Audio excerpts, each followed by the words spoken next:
Hello and welcome to Katunkwit Chronicles. We're here today and we're going to hear some waves and music and all this crap.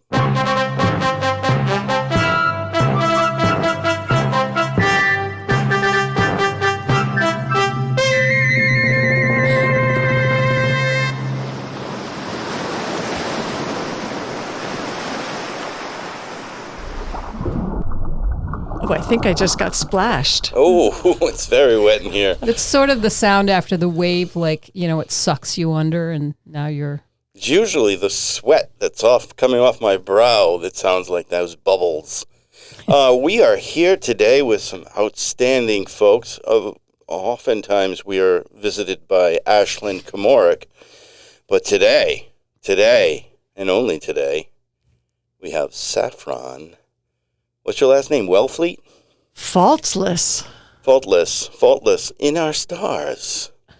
Saffron Faultless is a member of the community here in Katunkwit, I presume. Is that correct? That is correct. And you are among those that consider themselves elite. Is that correct? That put you off, didn't it? Yeah. No, you're an elite artist, as I'm told. Okay. Well, you're an artist. I am. Therefore, from my perspective, that puts you among the enlightened. Oh, okay. Expression is so important to me. That's good. That's important. I have a lot to say about expression. So, did you like our introduction, by the way? I loved it. It's every time we do the same thing, but I still love it. And so let me ask a few questions about, well, you've lived in this community. We always ask this question.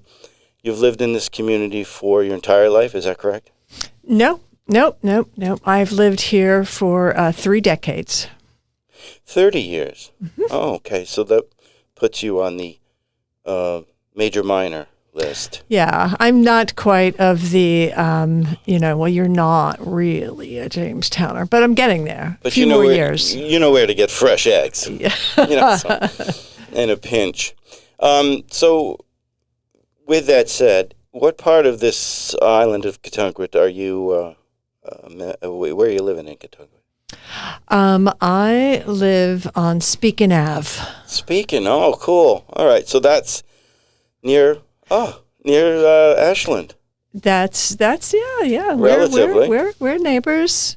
Yeah. So North End. We're both on the North End. Do you see each other walking together? Not very often walking. We seem to be walking at different times and directions. Do you do art together, or so how do you know each other? Well, we know each other from a variety of different Katunkwit activities. Okay.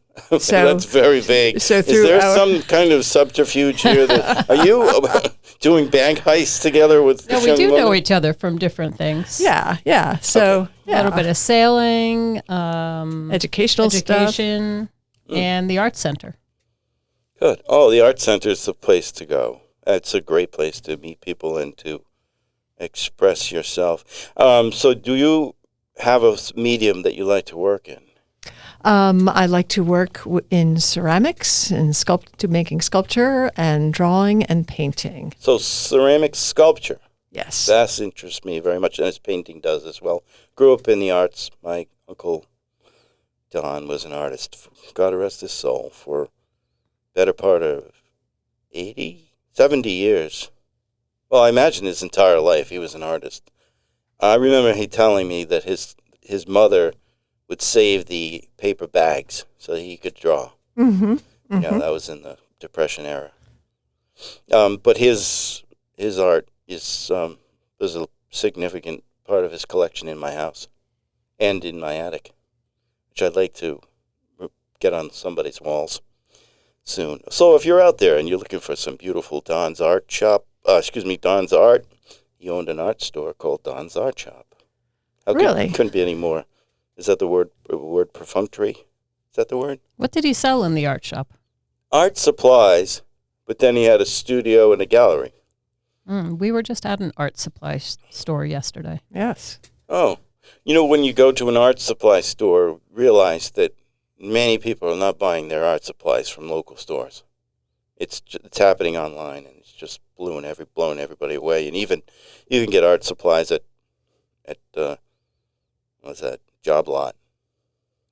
Yeah, and you can get some good deals on, reasonable quality sketchbooks and things like that. Sometimes they do have some good things in Job Lot.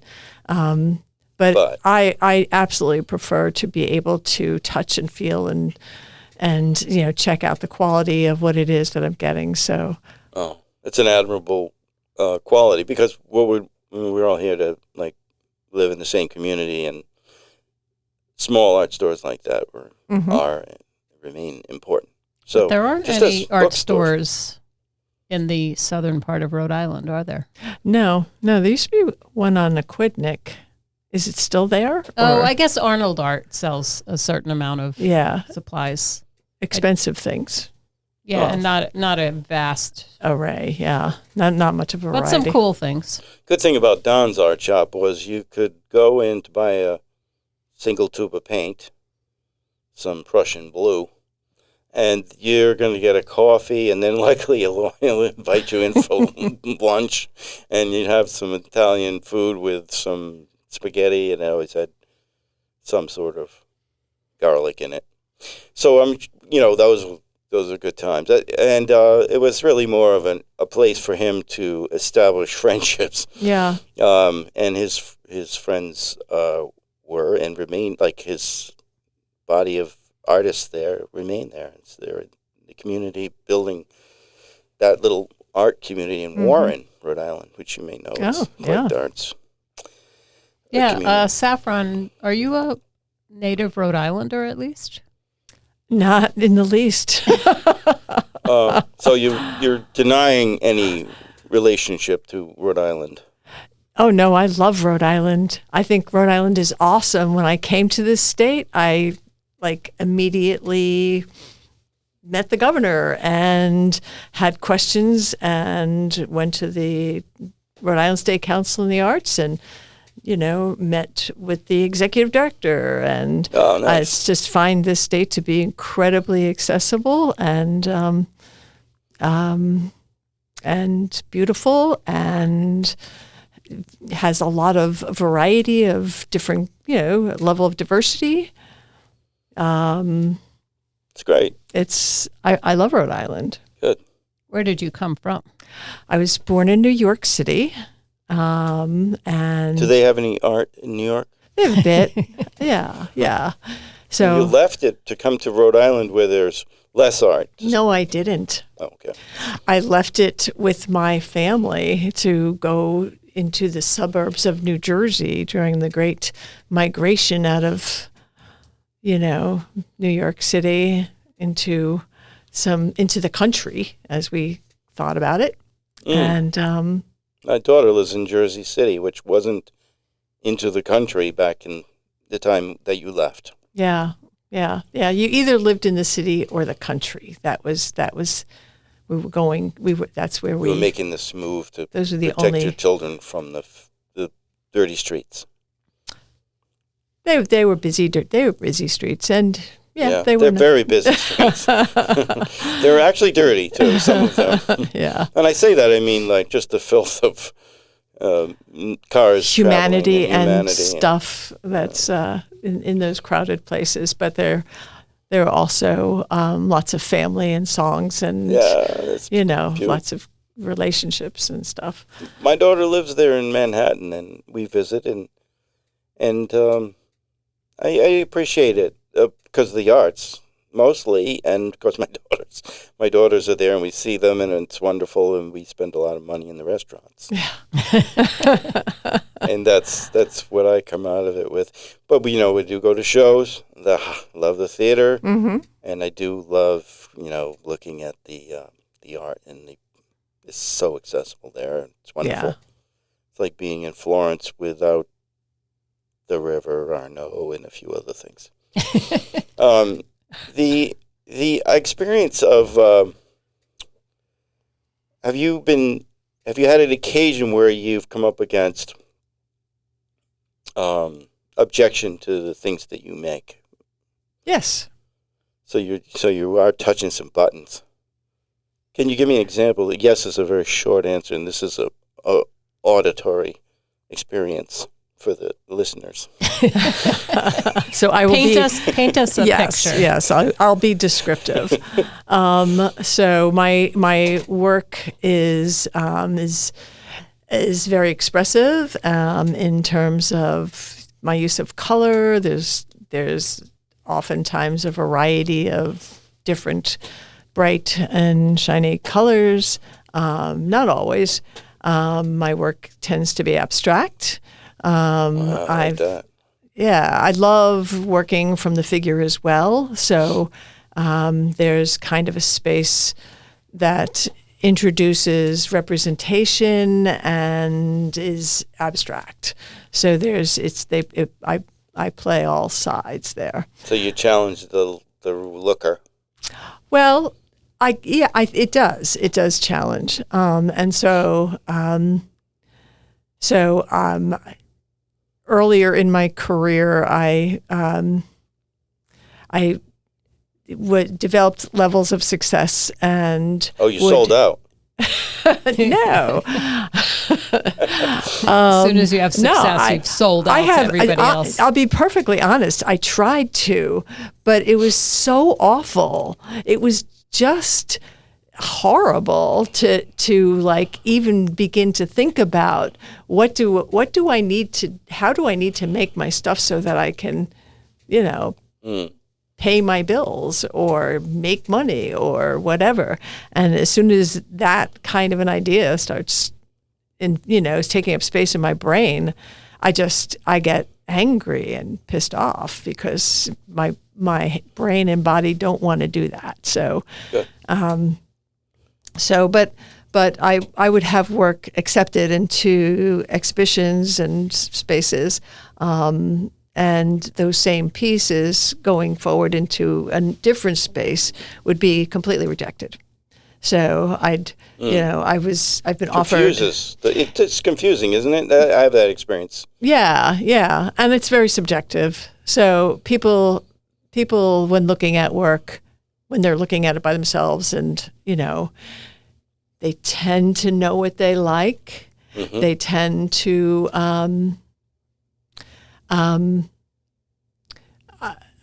It's apparent that the editor of the New Yorker magazine, the poetry editor, doesn't like my work. Oh, that's too bad. Keep trying.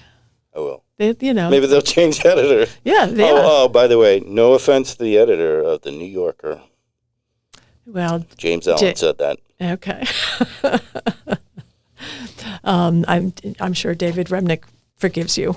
Yeah, sure. So yeah, I had an advisor when I was undergraduate, give me the whole spiel of why I was never going to make it. Oh. And gave me statistics on, we get 100 art majors every year. Was this advisor your parent? No. This was not. Why do people do that? Like, well, for me, I don't know. I think they do it because they think they're opening your eyes. I think that, and because I am like terminally optimistic, kind of like, They want you to have a reality check, but I feel like that's just right. Like knocks you back, and then Well, but it didn't.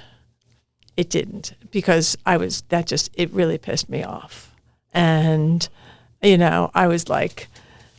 Yeah, it goes back to those keys, right? Like, certain people recognize the keys to others, and that wasn't going to stop you. No, and neither was my watercolor teacher or my drawing teacher who, no, my watercolor teacher came around, but an earlier drawing teacher was like, "What's your major?" And I said drawing, and he was like just about it. He just couldn't believe it. And he also was my old master's techniques teacher, professor, whatever. And I in each of those cases, those things did not discourage me. They just motivated you. They so did. Maybe those people knew that by saying that they would motivate you. Probably not. I'm giving them the benefit of the doubt that they just weren't miserable people. Yeah, I am pretty sure that especially my old master's / drawing teacher was just an asshole, and he was just an old master. Yeah, he was like like stuck in something. So maybe he didn't make it. Maybe. Yeah. I've forgotten his name. So. Well, that's not necessary that you express that over the airways here. Do you have your own studio? I do. That's helpful, isn't it? Yeah, it's pretty new. So it's been a long time since I've had my own space, and so I have a space in Peacedale. Okay. Okay. So not in your home. Right. Oh, good. Well, and I said earlier when we were talking before, I said you asked me where I did my sculpting, and I said in my living room. And there's a story behind that. A friend of my wife's when she was in college in New York City, and Larry was this really kind of cool guy that had a lot of skills, and he didn't know which one to use, and he was good at acting and all kinds of poetry and theater and everything, and he said to my wife, this was years later, she said, so what have you been up to? And he said, oh, I'm dancing again. And she said, where? And he said, in my living room. So whenever I guess where I'm doing my sculpting is in the yard mostly. So I'm building sculptures in the yard and abstract sculptures. So enjoying that. And whenever I get motivated by the weirdest things. Do you? Like, do you get motivated by, excuse me, I shouldn't interrupt, but I have to. Because he's James. Do you get motivated by, like I saw, for instance, I was at the hardware store recently, and they have a big bucket of used keys or keys that didn't make it on the machine, and they were returned. And I thought, oh, that's good. I just went to the button show. Did you see the guy that does all the buttons? No. Oh, there's but I've been making buttons. Where was the button show? It's at the it's in Massachusetts, and there's a craft museum. It's a craft museum in Massachusetts somewhere, and Eva will tell you when she sees you. But Eva is James's wife. Yeah, that's right. So when we were there, this dude had created all these beautiful sculptured clothing and everything out of buttons. But I want to do it with keys. So do you get motivated? That's the long way of asking a question. Do you get motivated by materials, or do you get motivated by an idea, a shape, or a certain slant of light, or what is it? Yes. It's another single word answer. The answer is yes. The over the years, for a long stretch, I was very drawn to springs. So I used to collect springs, find them on the road, and mangled or highly functional, or things that fall out off of cars and. Little inside ballpoint pens, clicker pens, and my students used to share them with me. I'd get them as gifts. My children. And you incorporate them into your artwork, or they're just motivated by these? I'm motivated by them. And did you draw them or paint them? There were coils and that sweeping arched shapes that could be spring-like appearance, two-dimensionally, that participated in the activity in my two-dimensional work. Do you work in oil at all? I have. When you do you like when you work in paint? It could be acrylic too. Are you three-dimensional in your paint work, or are you more opaque, or I don't know, that's a bad word, but flatter? Do you work on top of the canvas three-dimensionally almost? So I do. What I love about working two-dimensionally is that I can be very ambivalent about my perspective. So good answer. So the we may be looking into layers of something into deep spaces. The perspective may appear to be from overhead and from the side. So I goof around with shadows and shades and have things come from behind, and then you may see it again someplace else where it's on top of or between. Something that just can't happen in reality. 3D. Right. Saffron Faultless. I can't wait to see your next show. This is intriguing. I really like the idea. I do like paint coming forward. I'm kind of a paint forward guy, so I'm intrigued by the way you described that. And but you started with just yes, so, and then all that. So I do aspects that are translucent, and other times they're opaque. I'll apply paper or glue stuff on. Oh, you will? Oh, cool. I love that. Yeah. I'll paint on a small canvas, for example, and print it into a bigger piece. I'm going to have a lot of keys real shortly, so if you need any. So is the hardware store giving you all the keys? Well, I haven't worked that out. I think it's going to be a deal involved. I'm going to have to pay some money or do some kind of, maybe bring some clams over there or something. Have you ever analyzed your junk drawer? Yes. For keys? We're analyzing everything. We're doing the Swedish death cleanse. The Swedish death cleanse. Ooh, tell me. What is that? I'm going to add spiral to that. The Swedish spiral death cleanse. The death spiral cleanse. Because my friend, a friend of ours, we had dinner with the other night. She was a guest here, and her and her husband, she said she's on the death spiral. Her and her husband on the death spiral.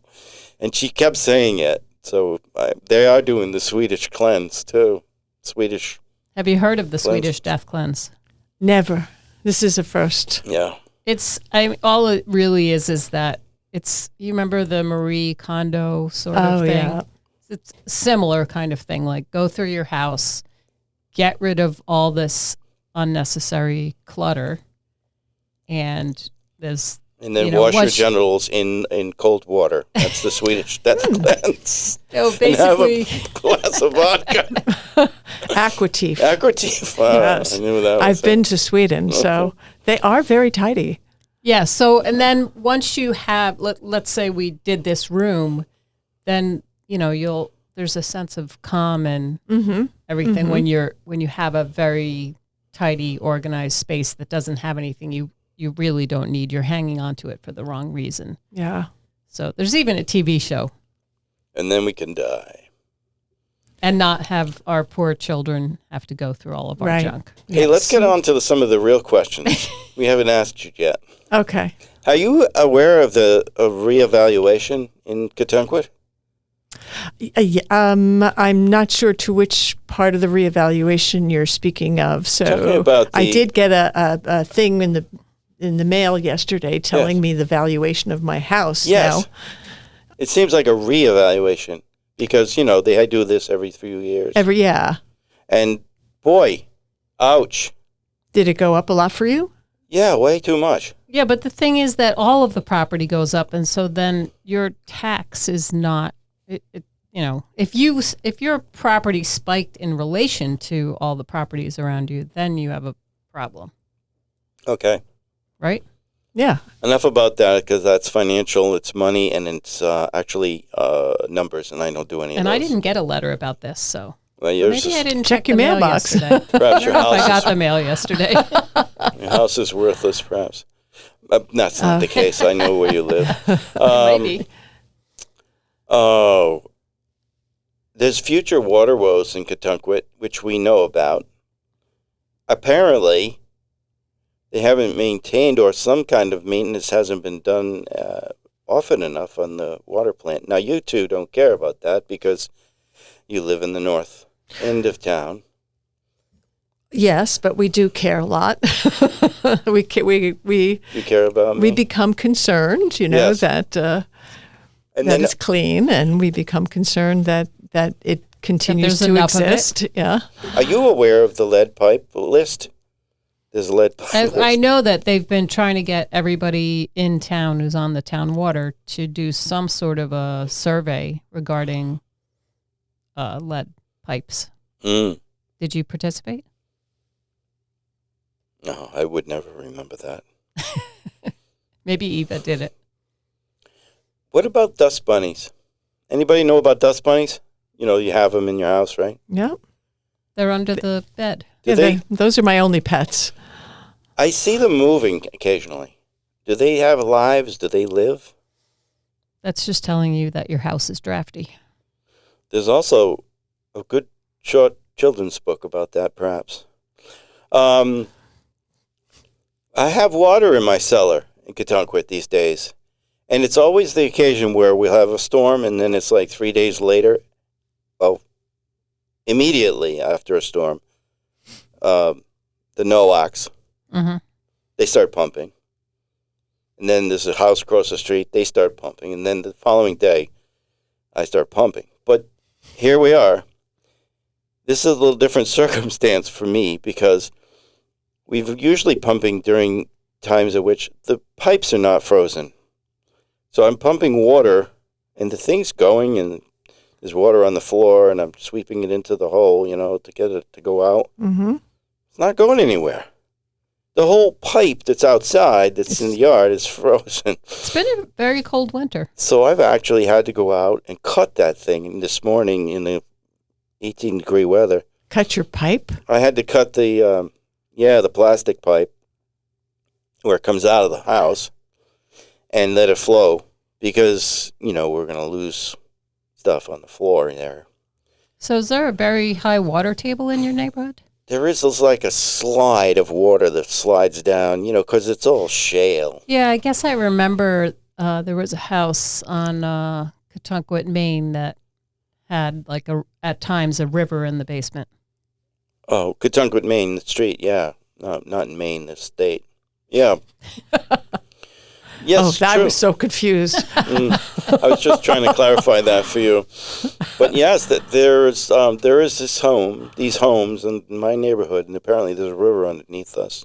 Maybe we could harness. I was thinking this. We don't have enough water, but water is running underneath the houses. Right. I thought we could actually maybe harness the power from the water and run an electrical turbine. Hydroelectric out of your plastic pipes. I think Noah could do that. If you and your neighbors got together, yeah, and then when you're, in your wet garages or whatever, and figure it out and build a thing and attach it to your hose, your plastic PVC, fire hose of a water release. Yeah, that's it. Yeah. You could, like that. Yeah, I could give this. I can give you. You could run fans in your. I was also thinking though that what's the other thing? Oh, my neighbors, we don't see them anymore. You know why? They don't live there. It's cold. No, none of those reasons. They got the mini splits. As soon as we got the mini splits, you don't see them. What is it about the mini split that you don't see them? Oh, because it's always heated and cooled. They're perfectly temperate, and they're happy in their homes. Meanwhile, we have to get out because it's so damn hot. It's so cold, and anyway, that's what I got going on over my house. Yeah, mini splits and cell phones. Jeez Louise. Hey, here's a cool thing that you might want to check out. Saffron. faultless. I was down at Narragansett Beach yesterday at low tide, and there's been a significant amount of erosion. The beach is no longer sand, it's just rocks. Rocks everywhere, which is fine with me. I kind of like it like that, particularly in the winter. But there was so much erosion that the former boardwalk, which is about, you know how the parking lot kind of abuts the beach? Yep. Well, the former boardwalk pylons are all exposed about 6-8 inches, and they have, you'll love this because they've got the wear that you like. So are you saying boardwalks as in terms of wooden boardwalks? The old things that were there, you see in the Okay. pictures, the Victorian era with people going to the beach fully dressed Yeah. and going in the water with gowns on. What the fuck was that We about? had them in Far Rockaway and in Asbury Park and in Yes. the Jersey Shore. I am mad The about pylons you, or Saffron. all the clothes that you wore into the water? Sometimes all the clothes, sometimes naked. It was the good old days. I think you can get away with pretty much anything at Rockaway. When I say that, though, I think you might want to go down there and take some photographs. I'll show you one photograph after, Okay. because it's almost abstract in the way it's been worn, and it's lovely. I thought that was something that worth mentioning here. So I'm working on, it in my She's head. got her hands She's got her hands over her head. She's abstract at the moment. Yeah, and so we talked about how three-dimensional or flat my paintings, my drawings might be, and I have been very interested in in time, and sometimes I stay up late and lay in bed and just think about numbers and years and the past and what was going on when I was born, what was going on when I was 10 and then 20 and then so on and so forth, and sort of like being like kind of shocked about how different everything was each successive decade. And so something that I have been looking at now was about the time when my father put me in the car. We just got a car, and he needed to go pick up his mother from school, and this hurricane was coming, and we were driving through town, and we were driving under the L's, the elevated subways, and the beach was way off, or not, just was to the left, and town was to the right, and there were refrigerators floating down. There were cars that were completely submerged in water, and it was just one of those really significant events. And It looks like my cellar. yeah, and like it was pretty insane. And in the meantime, then apparently my grandmother got another ride home, and So you risk your life for nothing. yeah, so we did pick up a couple of people along the way and drop them off as we were slowly progressing in a relatively dry car. So Nice. yeah, That's influencing your work, though. yeah. So As it should be. yeah, so I was able to look up the hurricane and got lots of pictures of what was happening. Oh, nice. And 1985, it was Hurricane Gloria. we're talking. Gloria. This was a bit further in the past. if Yeah, you were this driving is around. Hurricane Donna. Donna. Now, Donna doesn't come to mind because maybe it wasn't as... You may not have influential been here. born. Oh, that's not It did true. come up and through. It was 1960. I was born in 60, but you cannot be older than 60. You've got the Same jeans as her?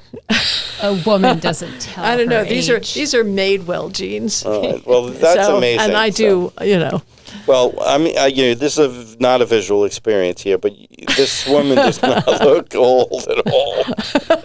So that's wonderful. Good for you. What are we going to do with Herring Cove Beach? I mean, let's face it, it's not going to go anywhere. I mean, it's going to go places. It's running into that cove behind it every high tide on the storms. Oh, you mean every time, and then the Public Works has to come and push all of the sand back across the road? So if we were to do some kind of remediation there, I think we had to let nature take that. Well, and find a way I to get think people at some point, across there. we're going to have to build a bridge there.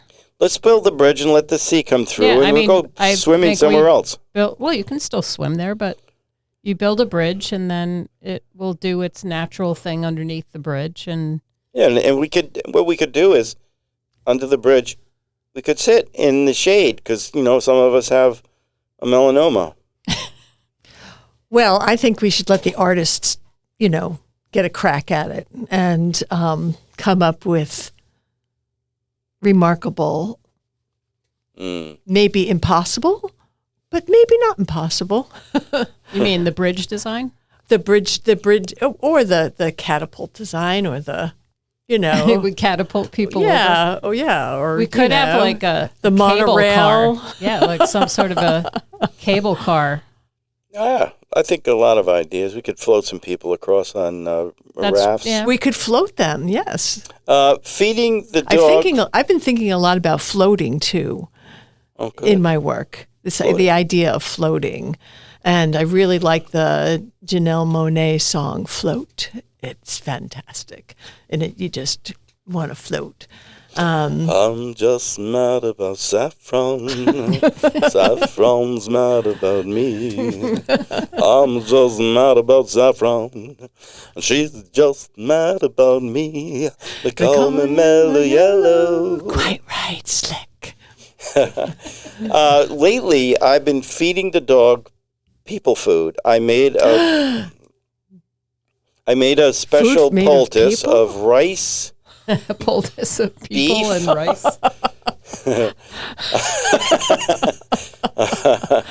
Soylent Green. Yikes. I'm feeding the dog rice, beef, and carrots that I made up because he's an old man now.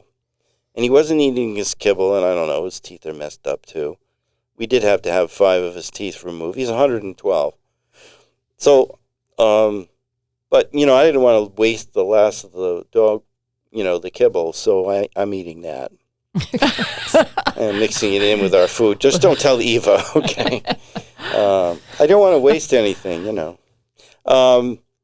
Skiing in Vermont looks good right now, but you went to New Hampshire. Yeah, but there's plenty of snow in Vermont. Yeah. There's more snow at Jay Peak right now than anywhere out west. Well, my Really? nephew sent pics of everything in Burlington. He said it was a foot there, right behind his house, where he grows his pumpkins. Is it icy snow, or is it packed? Is it fluffy? It's pretty good snow. I mean, it's been snowing. Almost every single day in February. It snowed, not significant every day, but a little bit every day. So the amount of snow that's fallen there is more than resorts in Colorado and Utah and Wyoming. Well, I had a squirrel incident I want to tell you about. Were you going to say something? Because Segue from you skiing did the big to squirrel. took a big breath before you said. Well, anything you guys say, there's like so many things that go on in my mind about, And just Jay's jump in trying on to keep top. he's trying to I have keep an moving agenda. with his script. I have an agenda here. Although my primary agenda is to get to know Saffron. Faultless. Yeah. How could I remember that? Just don't make a mistake. So the squirrel. I'm. It's windy yesterday. Super windy. And squirrels are pretty adept, right? There's 2 trees near where I write, and they're very high, 35 feet high. And I'm just sitting there writing, and I look out the window from time to time, and the squirrel just fell right out of the tree. And, You tuned in just in time for the flash by. flying squirrel, right? And what a moment that was. I just wanted to let you all know that. But was it knocked out? No, just like she ran away. And I brought the dog out to check out everything, and he takes a month to get out there. He walks very slowly. He's 112. Was he a squirrel chaser at an earlier date? Yeah, he was a weekend warrior. That's why he's suffering now. Mm-hmm. Returning of the daughters this weekend. Very exciting. This past weekend or next weekend? This coming right up in a couple of days. Really exciting for me. How many daughters do you have? I have 2 daughters. And what are their names? Sophie and Jessie. Jessie and Sophie. Jessie is the eldest, and Sophie is the youngest. And where are they coming in from? New York, New Jersey, New York. Yeah. And they're in Manhattan, did you say? One's in Manhattan, one's in Jersey City. Yeah. Oh, okay. So we're looking forward to seeing them. Very exciting. And we're going to go from there.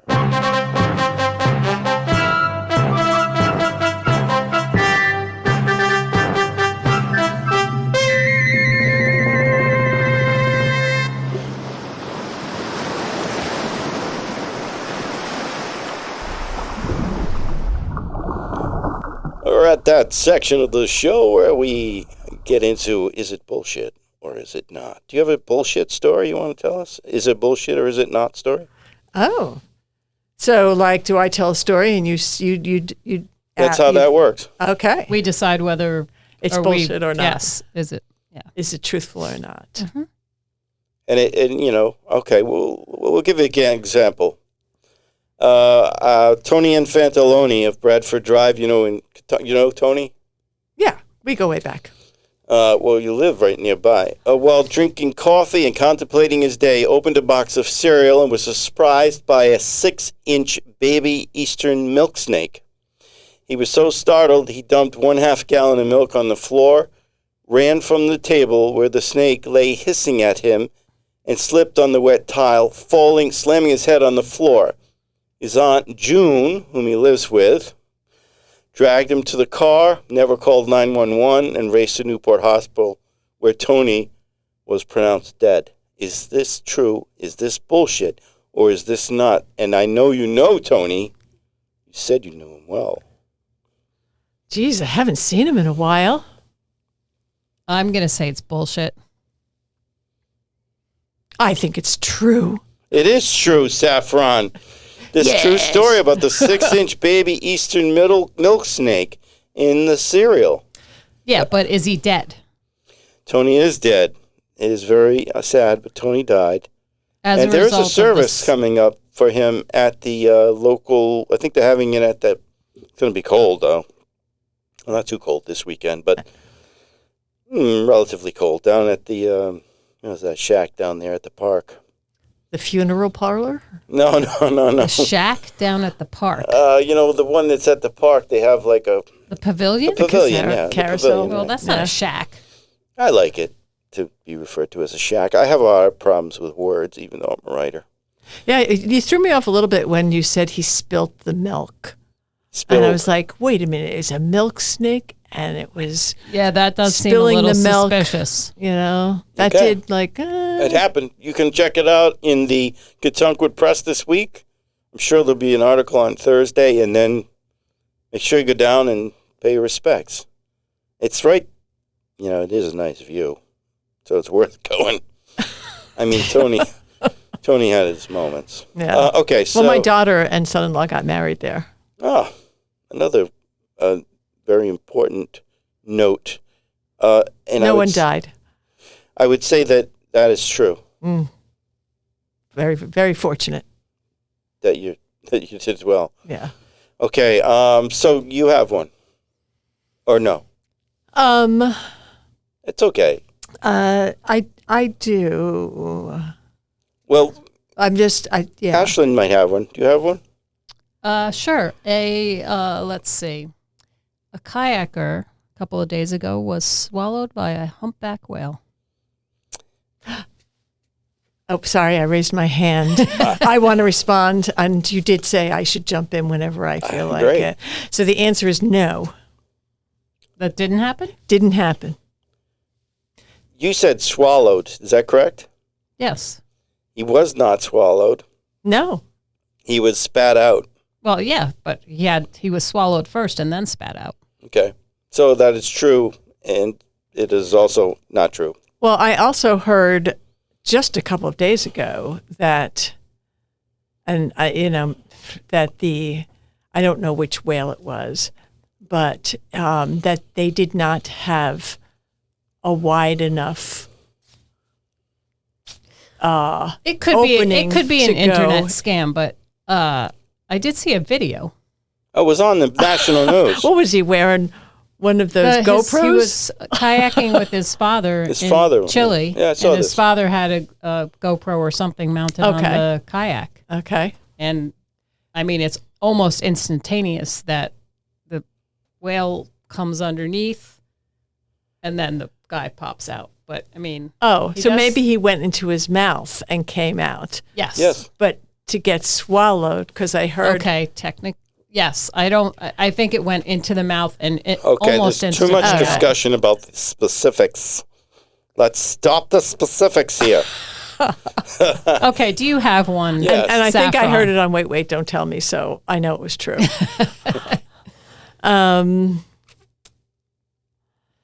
So there was a... If it's taking this long, it's bullshit. Yeah. So there was this young woman who was a college student, and so she got. She was very close to her friend who she worked with, and the friend was seemingly making more money.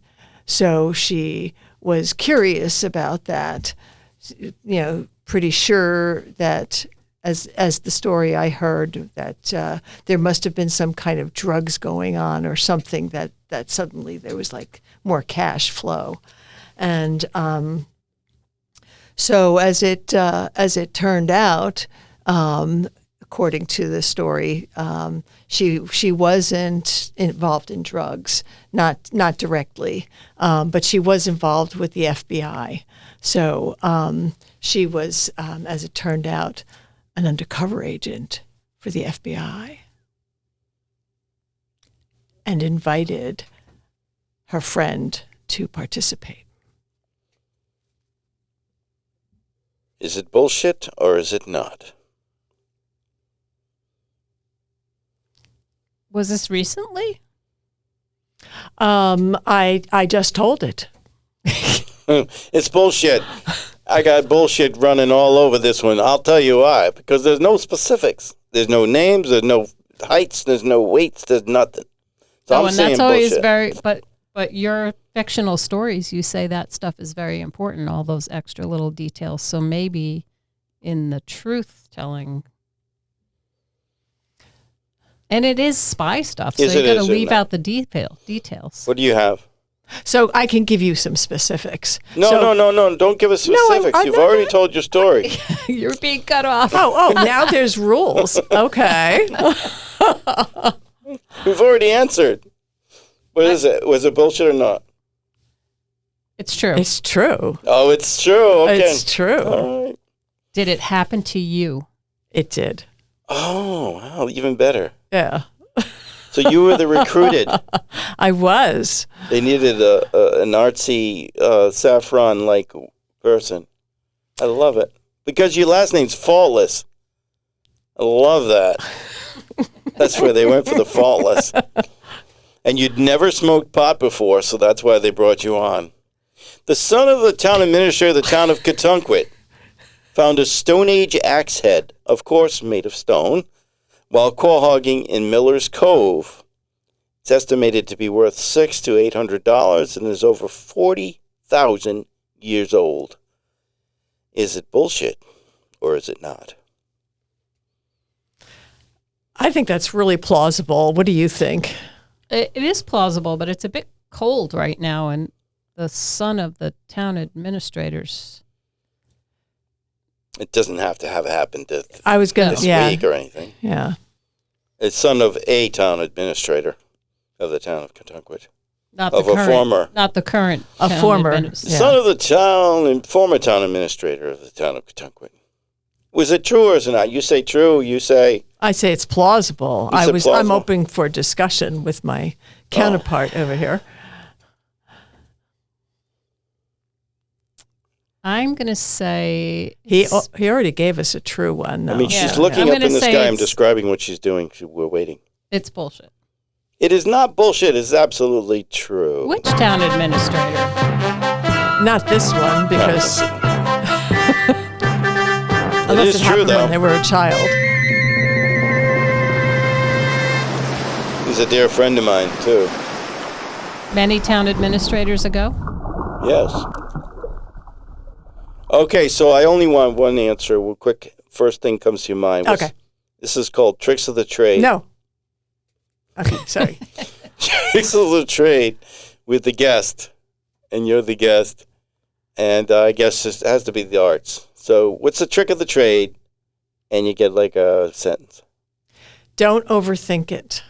Love it. Beautiful. That's your trick of the trade today here on Kentucky Chronicles.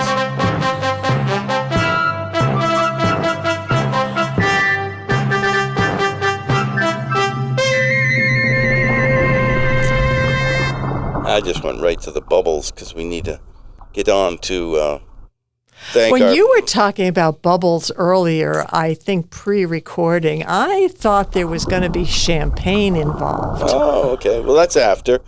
Although it is only 9:30, we're broadcasting or whatever we're doing here, recording this early in the morning on a Wednesday. All right, we have our commercial section, so we actually have to pay the bills here. Our first sponsor is Fondue and Fun, who we promoted last week, and whose owner indicated that they would wait until May to open due to flu season. Well, they did a soft opening, inviting all his family and friends, including yours truly, James Allen, and the food was terrific. I had a lot of that kirsch. It's very strong. It's a strong cherry liqueur. I had to call an Uber to get home. Unfortunately, my friend, Stoney, who was also attended, had the flu and didn't know it. Many people that hadn't had the flu shot became sick. I had the flu shot. 80% of the crowd attending the soft opening became sick. So get your flu shot. It's not too late. Fondue and Fun will be opening in May. However, they're renaming it Fondue for One. So, and changing the communal fondue pot to individual fondue pots. Round tables will remain in place, and the Swiss traditions of sharing conversation will remain in place without the sharing of influenza and intestinal flu. Stoney spent a night in the hospital, but has returned home after a full dose of intravenous hydration. Sunrise Cafe on Route 1A in North Kingstown invites Kentuckians to join them for their early bird breakfast special. Arrive between 4 a.m. and 5 a.m., and you can enjoy 2 eggs, home fries, and toast. It's just $4. Homemade rosemary toast is 15 cents extra. Oh, 15 cents. I think I told that story before. The waitress, I asked the waitress if I could have some grits, and she said it's going to be 15 cents extra. You know, you're in Florida with the fixed incomes, 15 cents. I said, do you think we can do it? I lived in Coral Gables for a stretch and got to experience a lot of that early bird special. Yeah. So, as a young person on a limited fixed income, yes, it was me and the old people. Yeah, rock and roll.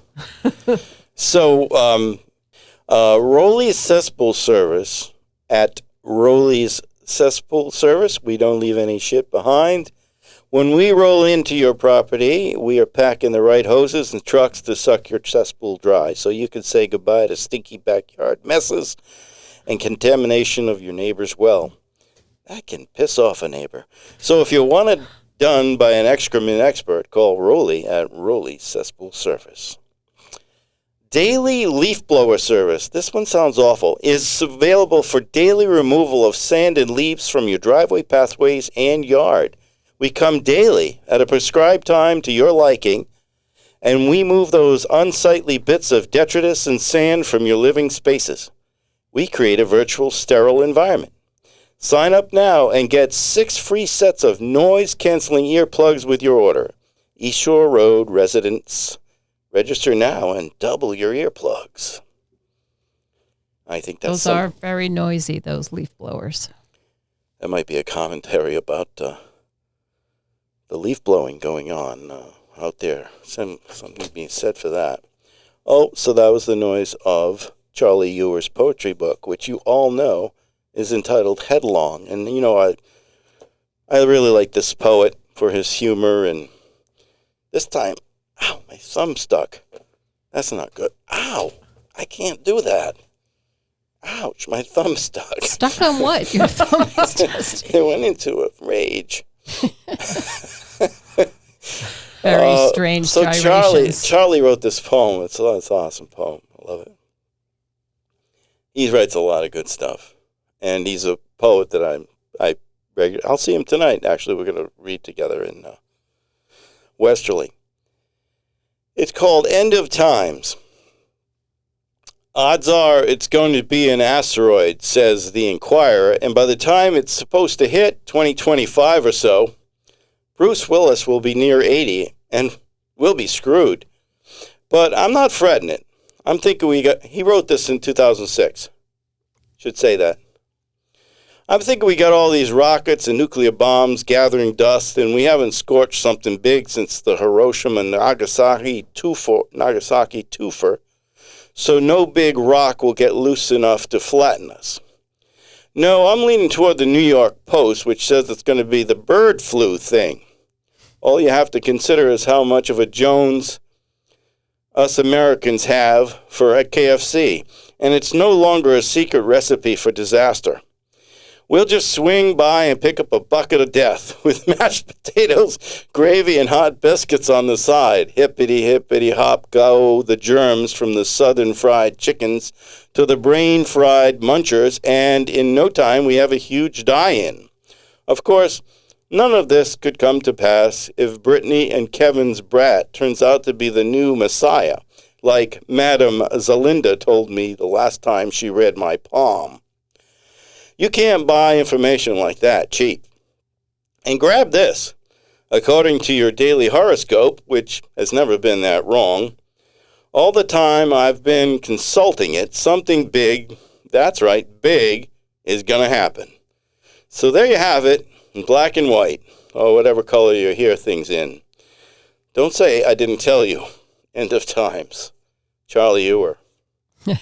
Oh, my God. So some of those things, yeah. Oh, yeah. There's one scheduled, an asteroid. Yeah. And it's bigger than they thought it was going to be. So, you know, they say poets have an insight. So yeah, I've seen quite a few things, you know, on the internet of people talking about it. Yeah, all sorts. Frank Zappa even going on about what could happen in the future and fascism, and everybody's like, what do you know, they're interviewing him and they're like, but come on, that's garbage. Right? And here we are. Yeah. This is a lead-in. This is a perfect lead-in to this poem, which I wrote. It's entitled, I'm Too Frail and Far Too Old. And if you remember, January 27th, 2025, was the anniversary, the 80th anniversary of Auschwitz survivors that were freed by Russian tanks, and tank brigades, I should say, on that date, 80 years ago. I'm too frail and far too old. Walk on as they shout at you. One day nearly all will be dead. An old man projects as he rocks and chants through the window from his bed. No intention of being led, shot dead. We're the targeted, oppressed, a faceless army marching out of step. It's a short train ride. You've never left your village. Just bring what you can carry and walk silently, soldier says. I could do what is asked. I've walked many kilometers before. We walk on, abandon the last hints of tired smiles. Guttural voices bark at the beaten and tired. Guns and wooden batons separate, defile. No right to any trial. A leather strap sears my face, forces me to quicken pace. Get up there, you filthy slime. The train's engineer curiously never looks back. The engine plumes soot, black, as young and old climb aboard cattle cars, cram tightly the earliest of many horrors. I see through a crack in the cattle car wall. A pastoral field seemed to rise, fall. One voice amidst the noise calls, Where are we being taken? Have we been forsaken? Some write letters and pass their words to the wind, quizzical about their unstated grievous sins. They call to God for intervention and forgiveness, not knowing they sit their own living shivers. I'll find a place to rest. I can endure this test, but we seem cursed. Perhaps they'll find my purpose. For only months ago, I was a nurse. Arbeit macht frei. Work makes you free. I'm sure they'll see the good in me. We wait on the train tracks for hours. Some are selected immediately to be showered. My group is stripped. I'm shaven of my hair. It lays lifeless surrounding barber chairs. Our naked bodies deloused with chemicals that make us choke. There's a new foul smell of fleshy, acrid smoke. Then abruptly they tattoo mid-arm with their number for me, 14067409. It's okay. I've always worn my hair short, I tell myself. Pounded into my gut with the butt of an end of a rifle, we pass by endless barracks as we shuffle. Steam rises from a cook stack. Boiling soup rises, and we're forced to run past hills of turnips and rotting in heavy sun. I can eat turnip soup. Reaching barracks 141. This is where you live. These are your racks. Doors shut. I scramble to the back. I sleep nearest the light. Wailing tears of regret fill our nights. Days of toil in summer's heat. We dig turnips and mined fields. Without water and food, at night I nurse the sick and the old. We remain in our putrid clothes. Days are warm and nights are cold. I'm here for a reason, perhaps to somehow help. I've never been keen on preservation of self, but challenges here can't be described. We're walking corpses, barely alive. Snows drift gently from aloft, each flake a message from afar. Blown inside fences, barbed, noises of war, rumble heavy, but not as distant as before. Rumors run rampant of rescue from this hell, yet bullets rain on burning barracks beyond, and hours seem like days, and suddenly there's no sound, and I unplug a knothole and search the compound. Empty of Nazi filth, there isn't any sound, except noises from distant tanks that I can see. Adorned with red stars beyond emerging from the trees, helmeted troops trudge behind, through fields of frozen turnips and landmines. Curious and unknowing, they barricade us in until Yuri explains in Russian. And those that can drink powdered milk in sips. Some die atop the piles of turnips, while the remaining strong seek revenge in town. For days I work with others to bury the dead and heal the sick as I too gain strength. At war's end I leave Poland and head west, a displaced person of which there are so many. I leave with others to start anew. Now, 80 years later, my America that adopted me so long ago nurtured me and others as my family has grown, spreads hatred and isolationist dangerous doctrine, targets their agenda at all expense, threatens our neighbors north, south, east, and west. I lived what is to come, lost my family, my country, my home. Now I have no place that I can safely go, because I am now too frail and far too old. But you must remember, you must know, because I'm too frail and far too old. Okay, let's talk about cultural appropriation.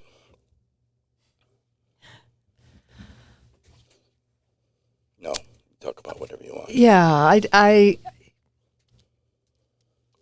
I think it worked. I think your story. I think it's fair. I think the story of Auschwitz and the Nazis is much larger than Germany and Germans, and has become a is I don't know, is it a common metaphor? Is it's a comparative thing in typical vernacular and in conversations that we have. The idea of this is we're hearing things that Hitler said and Hitler did, not as metaphor, but as reality and as remembered by people and recorded.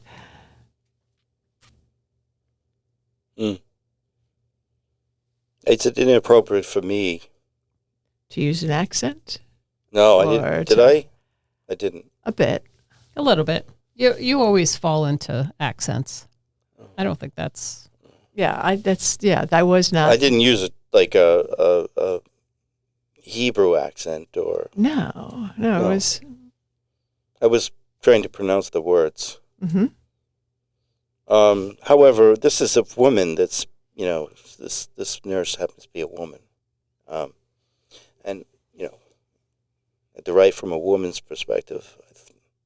But this is a woman that all throughout this experience, as a nurse, trying to make the best of things. I always wore my hair short. She's shaved to the point of baldness, right? Mm-hmm. So I don't know. These are some strange times we live in, where we're making these comparisons to something that occurred 80 years ago, to experiences that Guantanamo was just reopened for use. Oh, and today is the anniversary of the opening of the Japanese internment camps. Interesting. Yeah. So, here we go again. More to write about. Yeah, it's frightening. It is.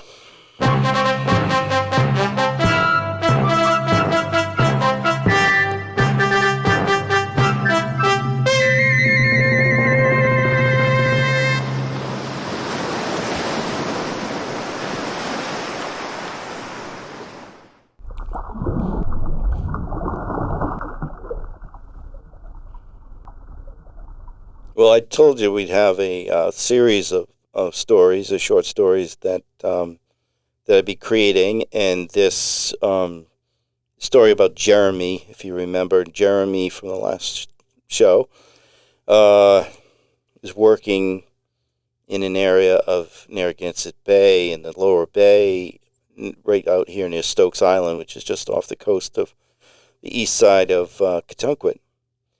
And Jeremy is he very much wants to save the spot, because he feels very strongly about this particular area.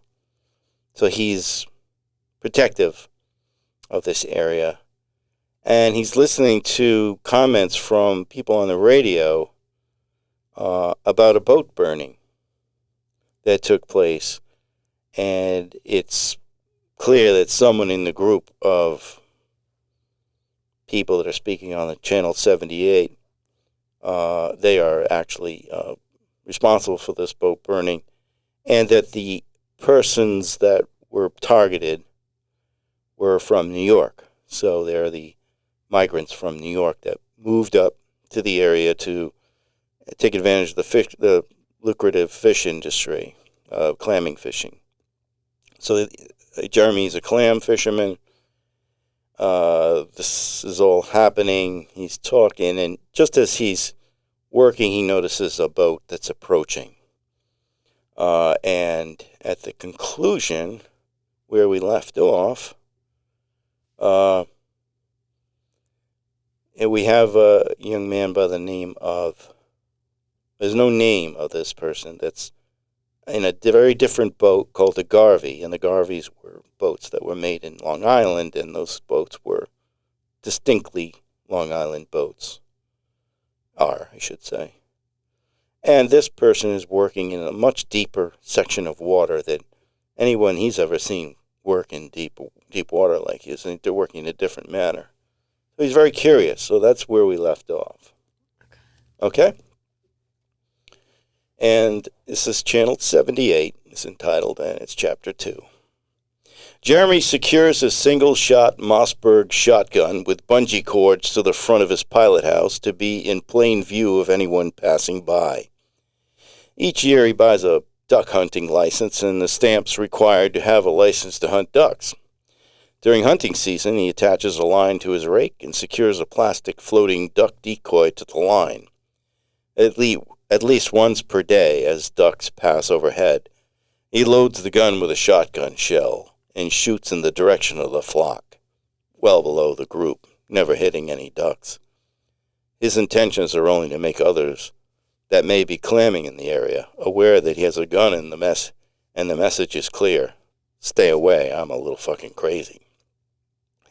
Technically, he's within the law as he has a license, bought the duck stamps, and he's luring the ducks with a decoy. As long as he discharges the gun when others are far enough away, he's within the law, but definitely not within the spirit of the law. When Jeremy arrives at Stokes Island, the guy in the Garvey's already set up and working. Geez, he must have arrived before dawn, Jeremy says with regret that he hadn't awoken earlier and been on his own spot at dawn. Given he's late anyway, he takes a slow ride south, all the while watching his chart plotter for depth and the variations in depth as he moves along an embankment that ranges from 18 to 25 feet of water, then drops off to 35 feet. He swings around the Garvey and approaches from the south, his shotgun still bungee-corded to the pilot house, in full view. A blond man wearing Carhartt overalls and green Helly Hansen rain pants, cinched around his waist with a belt, is working in 30 feet of water. He smiles and nods his head as Jeremy passes. Jeremy almost nods, but chooses to do nothing, although he could feel his eyes scrunching together and the lines between his eyebrows noticeably pronounced in the image reflected in the pilot house window. Jeremy swings around again, this time getting closer and idling so close you could see the man's wide-open, beamy boat. He sees 2 bags on the deck, neatly placed and cinched with bag ties like they do at the clam shop, and at least a bag of little necks on the broad, gunnel-wide culling board. Jeremy says to himself, this guy is good, really good. It's not even 6 o'clock. How you hitting him? Jeremy asks. The huge, blond, blue-eyed man quickly ties off his rake to a cleat on the gunnel, holds both suspenders of his tan Carhartt overalls, and sort of leans back, saying, The clamming's very good here. I hope you don't mind that I'm working near the island, you know. I was talking to my son. I was taking my son Larry to hockey practice, you know, and I saw you from the top of the Snell Bridge as I passed over while heading home. I thought that I might be, I thought I might try this section of the bay, less traffic down here, you know. No traffic down here. You got a license? I presume, right? Governor says you can quag in open water, and this is open, so I guess you're cool. Jeremy says his face still showing that his concern as he checks in the reflection again. I have a license. I've been working there at Gansett Bay for a year. I moved my family up last year, Name's Doug Quinn. Yours? He asks. Jeremy. Some people call me Lower Bay J, because I always work in the Lower Bay. I don't like crowds, Jeremy answers, purposely leaving out his last name. I'll move. I understand. I understand, Doug says as he removes a ratchet wrench from a box of rusty tools and readies to pull up his rake and pull to break down. Whoa, stop. Like I said, you're cool. You can stay. I got nothing against you. You're just a guy trying to make a living to put food on the table. I get it, Jeremy says. Doug stops breaking down his gear and looks up at Jeremy as he places the wrench gently back in the box. LBJ, I'll stay then with your permission. This is your spot, It's your spot. He says curiously, adding the words, to many sentences. LBJ? Lyndon Bain Johnson? Jeremy asks curiously. Lower Bay J, Doug reveals. Of course. LBJ, that's right. Anyway, I got lucky. I found this spot in 18 feet of water during a big-ass easterly wind. But you working that 30-foot drop-off, right? How the hell are you working so deep? Jeremy asks. Oh, I thought you were working deep water too, I'm set up with lightweight aircraft, aluminum grade poles and hose clamps, It's much lighter. They come in like 12-foot sections. It's very light, I don't know. That's why I asked, Jeremy says. Oh, well, all the clammers in Long Island, where I'm from, North Shore, Patchogue, where I'm from, they say, they all say it. Probably a nervous thing. I don't know, Doug says as he laughs his way through it. Nobody from Rhode Island will talk to me out here, I only know the other Long Island guys, and we don't work anywhere near each other on purpose, Doug finishes. You know a guy named the Viking? Jeremy asks. I know him, but Doug drops his hands from his suspenders. But what? He got his boat burned 2 nights ago? Jeremy asks. How'd you know that? Doug asked quickly and succinctly, as if a trial lawyer or a cop in an interrogation room. The idiots that did it were talking about it. We're all talking around it. They were really talking around it on the radio yesterday. Talking around it? What does that mean? Doug asked. No names, but it was a bunch of guys. They come out of West Bay area who did it, I think. It's too bad. The guy lost everything, right? Yes, but he has a backup boat, He's out today. Too much money to be made up here to miss out. We all come up here with 2 boats, all set up, kind of expecting to be harassed. It comes with the territory, until they understand we're all just people, hard-working people, Doug says as he adjusts the line attached to his handle so it doesn't bump the boat while the 2 men talk. Jeremy adjusts his position in the tide, pulling closer to Doug's boat. You're not going to tell the rest of the fellas about the spot, are you? Jeremy asks as he reaches for his gun, loads a shotgun shell, tosses the duck decoy in the tide, and points the 20-gauge Mossberg to the sky, and wham! He blasts in the direction of a flock of geese too far to hit in the distance. Doug reacts by crouching down against the low gunwale of his Garvey, nearly hitting the deck. "What'd you do that for?" Doug asks excitedly. "It dissuades others," Jeremy reveals. "It works, you know," Doug says, his voice cracking slightly. "Not meant for you, Doug Queen from Patchogue, not you. Now maybe you're going to tell me where I can buy some of those light poles," Jeremy asks. "Huh, I'll bring a set out tomorrow. You can try them. If you like them, you can give me $200 whenever you get it. I bought these 3 sets up from Patchogue," Doug says, his voice recovered. "Okay, that works for me," Jeremy says, his smile returning as he looks in the pilot house window and sees his reflection, revealing that the lines are gone between his eyes. "You caught pretty well yesterday, didn't you? I was looking over at you.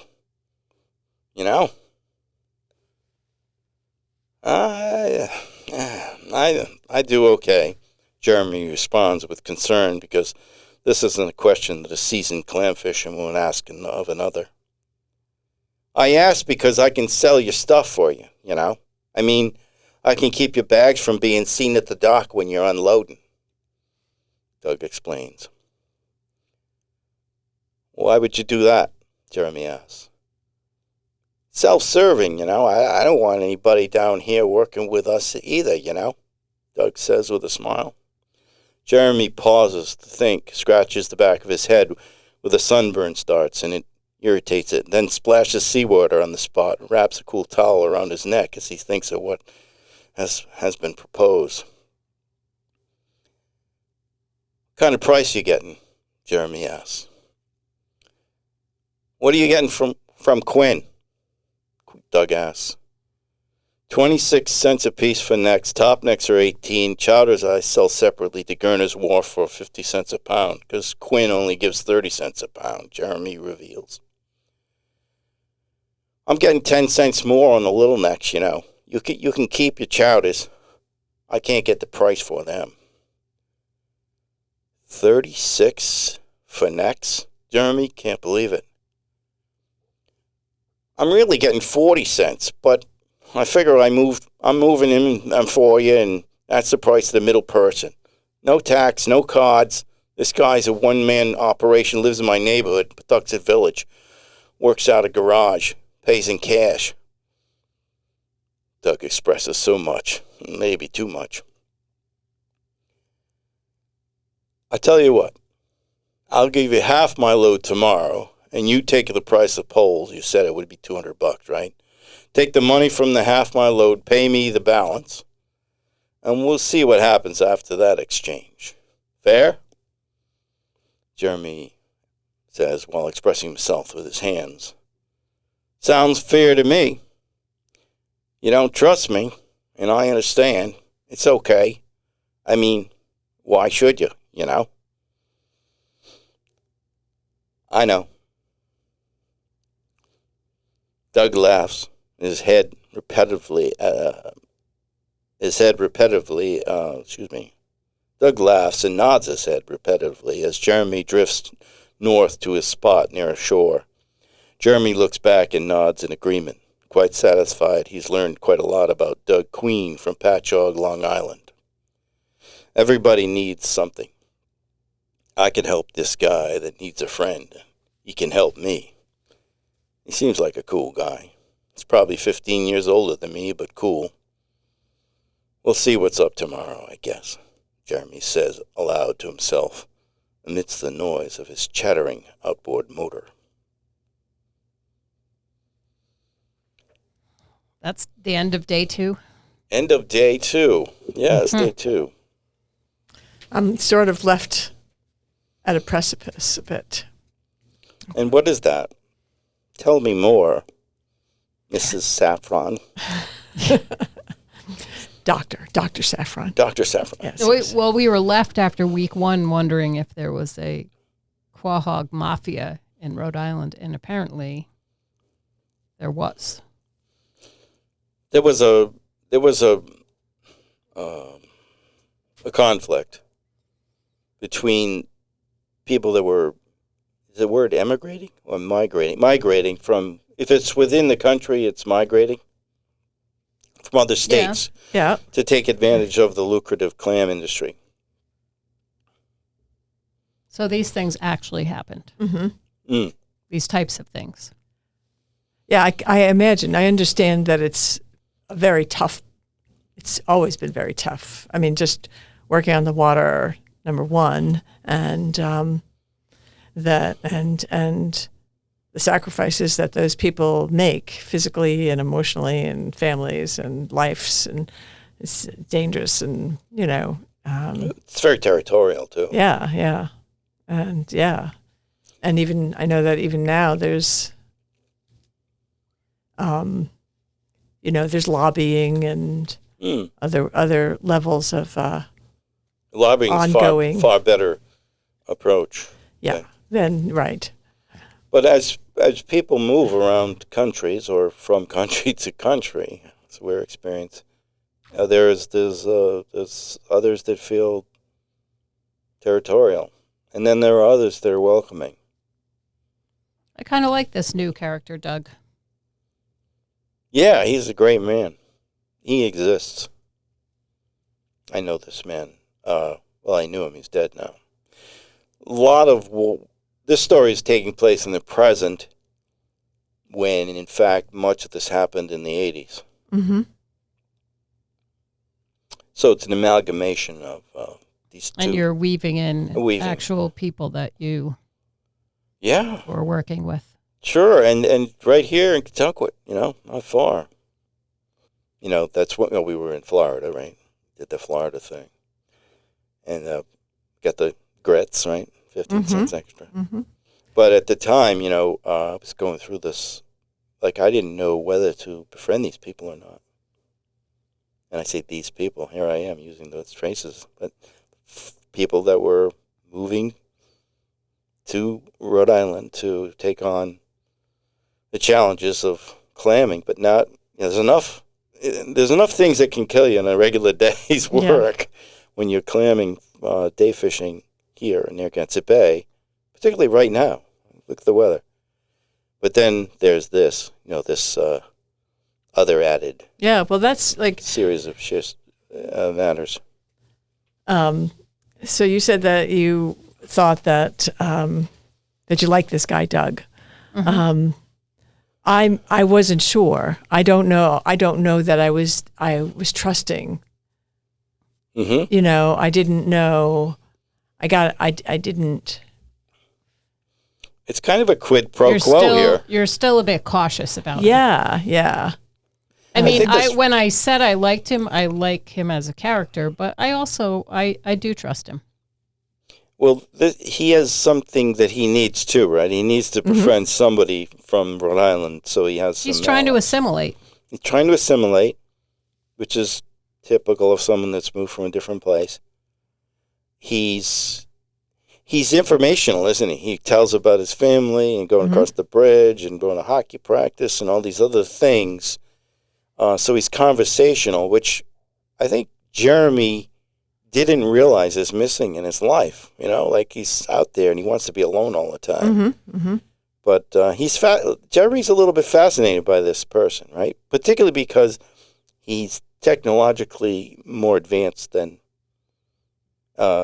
Jeremy in the way he's working. Different types of aluminum poles and all this stuff. Well, and he's taken a chance, and now he's made a friend. True, and there's a great risk, though, right? Yeah. So you can only guess what's going to happen next. Yeah, because I guess what was really heavy on my mind was that boat that had been burned, and we don't know who did it. And would there be revenge? Yeah, and they were talking around things, and so so sort of like your paintings.